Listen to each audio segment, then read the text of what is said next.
Yes, I'm ready.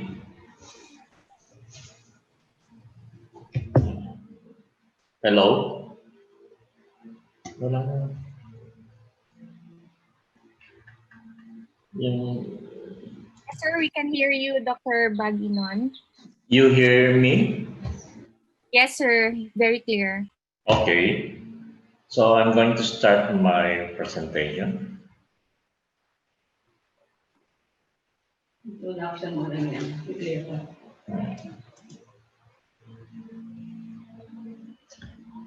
Hindi mo na lang.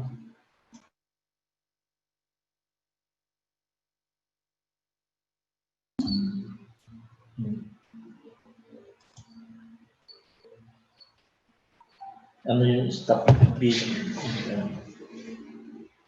Hello? Yes, sir.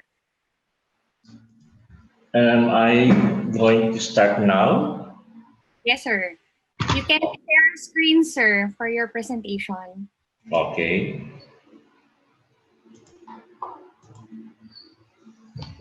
So the title of my presentation is Book Atlas of Native Trees of the Philippines, a tool to achieve Philippine terrestrial biodiversity conservation through transformative change.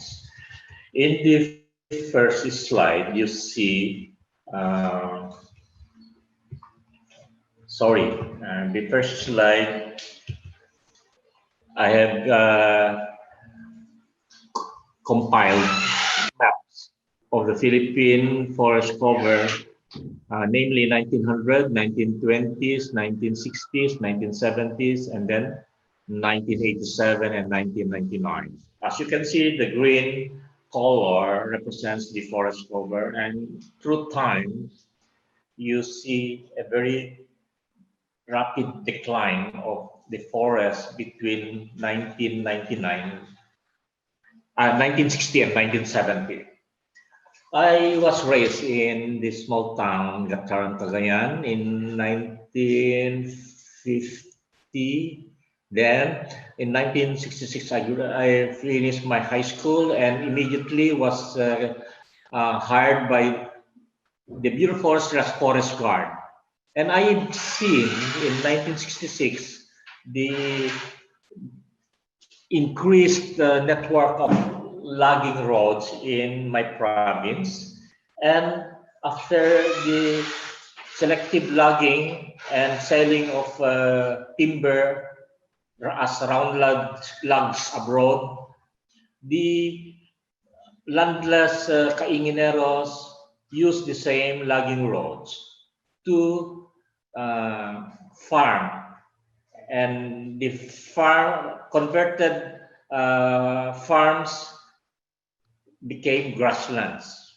So that explains 1960s and 1970s why it's very rapid, the change in the forest cover. Now, the second slide, I have translated the forest maps into a line graph at the line graph below.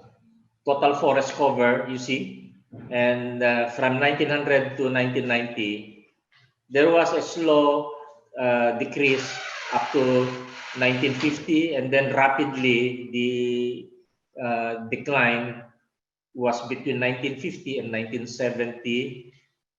The timber production stopped in 1975, but in spite of the log ban that occurred in 1980, the decline of forest continued up to 1990. And the primary old growth forest almost dropped to nothing in 1990. So that's the story. But it's amazing to see in 1984, the Bureau of Forestry Development forest nurseries displayed and published that they raised more exotic tree species seedlings than indigenous or native species seedlings. So you can see 82.37% seedlings were exotic or introduced species versus 17.63% are native seedlings. So what is the implication of this? The government, through its agency, the DNR, raised or planted exotic tree seedlings in their intention to reforest the forested areas. And so, as you can see in this slide, during the year 2000, you can see at the end of the line of the graph, the DNR forest cover of 2003 and DNR forest cover 2010 are increasing trends versus the green and yellow GTC and German NGO and the United Nations FAO have decreasing or declining forest cover. So why is this happening? There are two versions.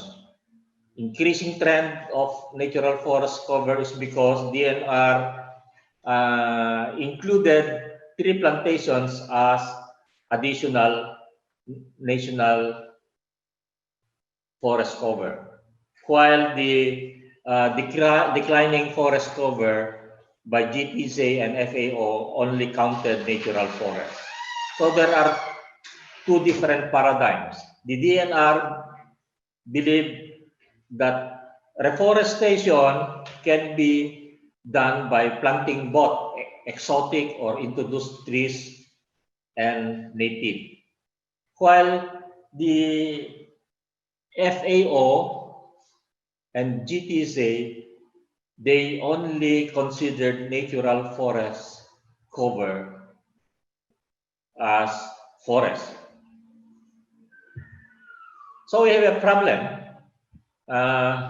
But in 2011, President Aquino acted to save the Philippine forest by two executive orders.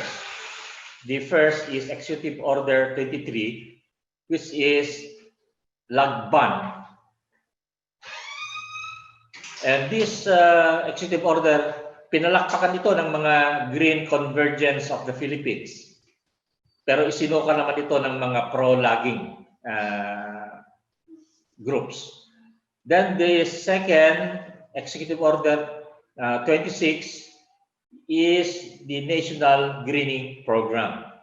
And I heard this NGP, in short, when Professor Marlon Mendoza, who was then an Undersecretary of the DNR, through a talk he shared in the DOST National Research Council of the Philippines conference, that they will be using native trees only to implement NGP. Palakpak naman kami mga scientists. But strange, the late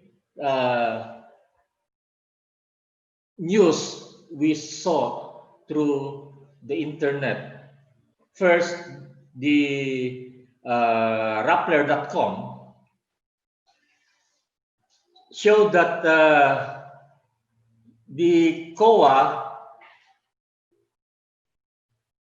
claimed that NGP failed to reach its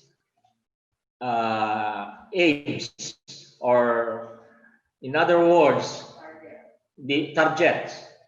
And they planted more exotic tree species than native tree species. So this was repeated again. This news is repeated again by NGO press releases like Rappler.com, and another one from the north in Luzon, Amyanan sa Lakniban WordPress.com, and another from Mindanao, CDO or Cagayan de Oro Seedlers.blogspot.com. They said the same observations. Native trees were not planted in MGP, but exotic trees. Okay. So we conclude that behind this problem is a paradigm difference, as we have said before, that this paradigm that forest can be artificial or natural is the gray paradigm, as compared to the United Nations black and white paradigm, wherein the natural ecosystem is mutually exclusive with respect to man-made ecosystems. So, in equation, N natural equals 1 minus M, or man-made. So the black and white or yin and yang paradigm of the United Nations is the ideal accepted paradigm worldwide. Now, forestry should rethink in the Philippines. So the rethinking would use the yin and yang idea. So the conservation involves people and renewable resources. The former use the latter appropriately such that streams of environmental services are sustained intergenerationally. This is true only if human population is limited within carrying capacity. Now, DNR Secretary Ramon Pai commissioned me to write the two books, Atlas of Native Trees of the Philippines and Exotic Trees in the Philippines. And this is intended, really, so that 3,754 native trees will be shown to the deployed DNR personnel.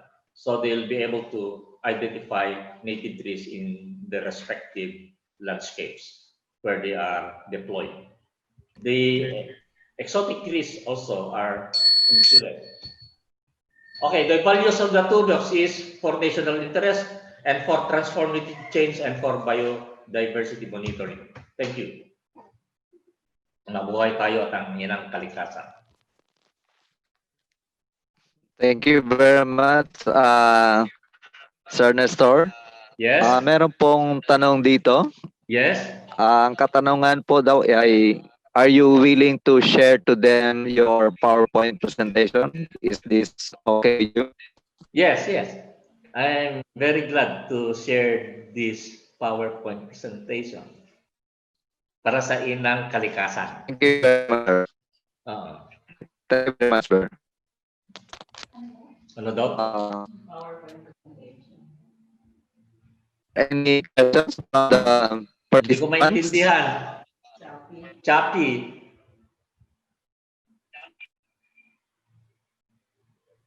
Mentioned other, I'm asking participants if they have some other questions. We have somebody raising her hand, sir. Yes. Ano yung question?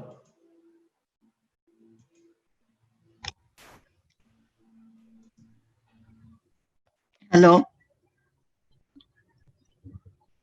Yes, ma'am, Yes. we can hear you. Okay, hello Ting. Okay na ba? This is Georgine Primavera. Dr. Baguinon, I have followed your writings over the years and I appreciate it. Ang question ko lang, no, 1980s pa, 90s, meron ng mga criticisms of the exotic species. Ang dami from the science community and also from environmental NGOs. Bakit up to this day, buksan mo yung Facebook, no? Kasi ako, I joined Facebook if only for the plants and the trees. Halos every week, may planting ng Senro, in Zambales, Penro, in Agusan, at kung saan pa, Gemelina, Ogani, yung Swietenia, and may isa pa, yung Acacia auriculiformis. So where is the ang laki ng gap, nasaan ba, bakit tayo from science, we cannot penetrate the bureaucracy of DENR. Bakit ganun pa rin? 10 years na tayo nagkikriticize. You look at Facebook, andun, mabuti kung 1 dozen mahogany lang, no? Hundreds, thousands, na nakapost pa silang lahat. Ano ba yan? Can I answer that now? Yes, please, for you, yes. Yeah, because when I was commissioned by the Secretary of the DNR to write the 2 books, it means that the leaders may have the right paradigm. But the problem is that the hard personnel deployed in the field, see, we have 7,100 islands, Philippine archipelago. These people deployed there were graduates from our Bachelor of Science in Forestry. So state universities and colleges still were teaching the paradigm that the American foresters introduced when they were in the Philippines, starting 1900 to 1946. So we need a paradigm shift, really, and this can be started through this book that we are going to publish and distribute to users. I hope they will be made available. Tsaka hindi lang yung educational system, siguro yung colleges of forestry, yun ang palitan. Kasi they started off with all the exotics. Ano ba yan? Walang ecology. I mean, ecology has gone a long way. Pwede bang half of the curriculum may ecology naman yung College of Forestry at College of Agriculture? Ma'am Georgians, when I was a student starting 1971, you see, I was a forest guard. And then 1971, I entered the Bachelor of Science in Forestry in the College of Forestry, UPLB. My teacher in ecology had already this paradigm, black and white or yin and yang paradigm. And then Delphine Ganapin also there. And then also Ramon Pahe, the secretary of the DNR. But still, the identification skills of field men are not still adequate. Then we need a capacity building nationwide in order to give them the ability to identify native trees and distinguish them from exotic trees. Thank you. Yes, thank you. Thank you, Dr. Nestor Baguinon. So, thank you po, sir. Maraming salamat. Thank you, Dean. Okay, you're welcome.